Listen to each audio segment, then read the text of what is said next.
Panahon na raw para tutukan ang long-term urban traffic management plans para sa Metro Manila. Ayon po yan sa urban planner na si Architect June Palafox.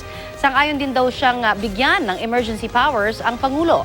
May ulat on the spot si Rida Reyes. Rida?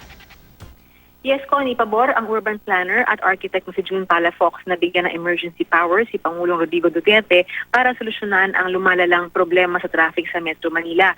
Positibo raw ang kanyang pananaw sa mga priority projects na inilatag ng Department of Transportation sa kanilang naging pulong kamakailan ng DOTR Secretary Arthur Tugade.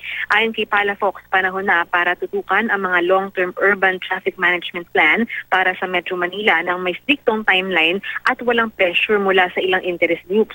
Kung tutuusin, hindi naman daw ang pagdagdag ng kalsada ang solusyon sa traffic, kundi ang pag-engganyo ng mobility sa pamamagitan ng mas maayos na sistema ng transportasyon, urban land planning at maayos na disenyo ng mga gusali. Dahil masyado na raw marami ang bilang ng mga sasakyan sa Metro Manila, iminumungkahi ni Palafox ang paglalagay ng mga elevated interconnected walkways sa EDSA at ng pedestrian bridges sa mga ilog para maenganyong maglakad ang mga tao. Magandang ideya rin daw ang pagpapataw ng congestion charges sa mga sasakyan na papasok sa Metro Manila o ang pagbukas ng gate ng mga private subdivision tuwing peak hours.